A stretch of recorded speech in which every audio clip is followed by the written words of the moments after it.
ఆహ్వానం. మరి ఉదయంనే ఈ కాలానికి మీరందరూ ఇక్కడ వచ్చిన దానికి మీకు అందరికీ కూడా ధన్యవాదాలు తెలియజేస్తున్నాను. ఈ నెల 17వ తేదీ ప్రపంచ కరువు ఎడారీకరణ నివారణ దినోత్సవం అన్నమాట. ప్రపంచవ్యాప్తంగా కరువులు ఎడారీకరణ పైన దానివల్ల ఏర్పడేటువంటి సమస్యలపైన దృష్టి పెట్టాలనేటువంటి ఉద్దేశంతో ఐక్యరాజ్య సమితి ఈ ప్రపంచ కరువు ఎడారీకరణ నివారణ దినోత్సవాన్ని జరుపుకోవాలని చెప్పి నిర్ణయించింది. ఏఎఫ్ ఎకాలజీ సంస్థ ఈ కార్యక్రమాన్ని దాదాపు 15 సంవత్సరాలకు పైగా మేము ప్రతి సంవత్సరము నిర్వహిస్తూ ఉన్నాం అన్నమాట. ముఖ్యంగా ఎందుకు దీనికి మేము ఇంత ప్రాముఖ్యత ఇస్తున్నాము అంటే, అనంతపురం జిల్లా కరువుకు ఎడారీకరణకు రెండింటికి కూడా గురవుతున్నటువంటి జిల్లా అన్నమాట. చాలా జిల్లాల్లో కరువులు ఉండొచ్చు, మరి అనంతపురం జిల్లాలాగా ఎడారీకరణ జరిగేది చాలా అరుదుగా ఉంటుంది. దానికోసమని చెప్పినే ఎక్కువగా దీనికి ప్రాధాన్యత ఇచ్చి మేము నిర్వహించడం అనేది జరుగుతుందన్నమాట. ఈ రెండు సమస్యలకు అదనంగా గత 20 సంవత్సరాలుగా మనం చూస్తే వాతావరణంలో వేగంగా మార్పులు చోటు చేసుకుంటున్నాయి. చాలా వేగంగా మార్పులు చోటు చేసుకోవడం జరుగుతుంది. పడేటువంటి వర్షం తీరులో చాలా మార్పులు వస్తున్నాయి. మనం చూసినాం, గత సంవత్సరం వర్షపాతం తీసుకుంటే మే నెలలో అనుకోని విధంగా ఎక్కువ వర్షపాతం వచ్చిందన్నమాట. సంవత్సరం పొడవునా అటుగటికి వస్తుంటే మే నెలలో ఎక్కువ వచ్చి మనకు మామూలు కంటే సాధారణ వర్షపాతం కంటే ఎక్కువ కావడం అనేది జరిగిందనమాట. అయితే వర్షం పడేది మన వాళ్ళు గ్రామాల్లో చెప్తుంటారు, ఋతువులు గతి తప్పుతున్నాయి అని చెప్తుంటారు. అంటే ఏ ఋతువులో ఏది జరగాలో అది జరగదు, ఎప్పుడు జరగాల్సి ఉంటే అప్పుడు జరగకుండా ఎప్పుడంటే అప్పుడు ఏదైతే అంటే జరుగుతుంది అని చెప్పినటువంటి మాట అనమాట.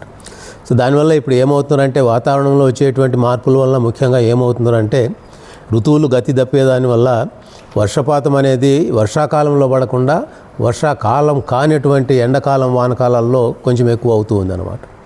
దానివల్ల మనం వర్షాధార పంటలకు చాలా నష్టం కలుగుతుంది. ఎందుకంటే జూన్ నుంచి నవంబర్ లోపల పడితేనే వర్షాధార పంటలకు వెసులుబాటు ఉంటుంది. నవంబర్ నుంచి మే లోపల పడే వర్షాలు వర్షాధార పంటలకు మేలు చేయదు, అయితే అది వృక్ష పంటలకు మేలు చేస్తుంది. కాబట్టి వర్షం అనేది ఎప్పుడు పడినా మనకు ప్రయోజనమే ఉంటుంది, కానీ అయితే అది పడే తీరును ముందే ఊహించి మన పంటల విధానాన్ని మనం మార్చుకోవాల్సి ఉంటుంది. వర్షాన్ని మనం మార్చలేము, మనం వ్యవసాయం చేసే పద్ధతులను మనం మార్చుకోవాల్సి ఉంటుంది. దాన్నే అడాప్టేషన్ టు క్లైమేట్ చేంజ్ అంటారు. అంటే వాతావరణ పరిస్థితులు, మారుతున్న వాతావరణ పరిస్థితులకు అనుగుణంగా మనం వ్యవసాయంలో మార్పులు చేసుకోవడం అనేది ఒక ముఖ్యమైనటువంటి విషయం అన్నమాట. సో కాబట్టి ఈ సంవత్సరం మేము ఎక్కువగా దానిపైనే దృష్టి పెట్టి, మరి ఏ విధంగా పంటలు పెట్టుకుంటే ఇటువంటి మారిన వాతావరణ పరిస్థితులకు, మారిన వర్షపాత పరిస్థితులకు కూడా పంటలు నిలదొక్కొని కొంతవరకు నైనా రైతులకు ఆదాయంగా ఉంటుంది అనే దానిపైన మేము కొంతకాలంగా పనిచేస్తున్నాము.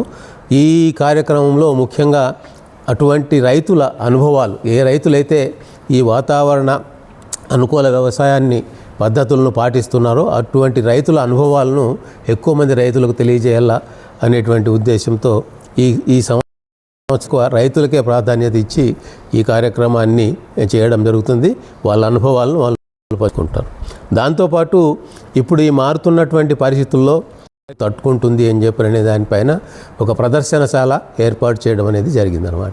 ఆ ప్రదర్శనశాలలో వివిధ రకాలైనటువంటి పంట పద్ధతులు, ఇతర సాంకేతిక పద్ధతులను మనం షోకేస్ చేయడం అనేది జరుగుతుంది.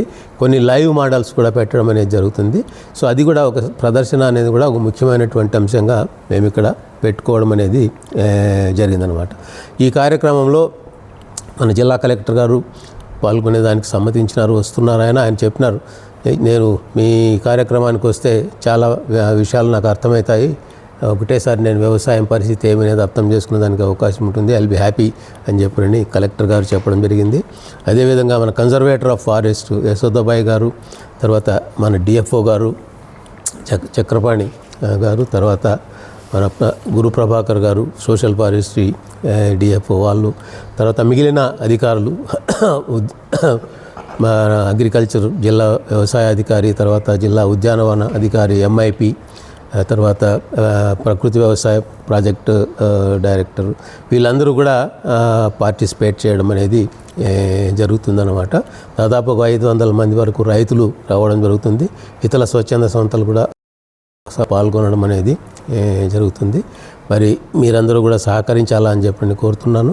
ఏ సందేశాలు అయితే ఈ సమావేశంలో వస్తాయో ఆ సందేశాలను విస్తృతంగా జిల్లా వ్యాప్తంగా రైతులకు తీసుకుపోవాలని చెప్పి నేను మీడియా మిత్రులకు పదే పదే కోరుతున్నాను. ఇక్కడ సహచరులు ఉన్నారు, వాళ్ళు ఇంతకుముందు సార్ చెప్పినట్లు ప్రపంచ కరువులు మరియు ఎడారీకరణ నివారణ దినోత్సవం ప్రతి సంవత్సరము మనం జూన్ 17వ తారీఖు కూడా జరుపుకుంటున్నాము. గత 15 సంవత్సరాల నుంచి ఇది కంటిన్యూగా అట్లే కన్సిస్టెన్సీగా జరుగుతూ ఉంది.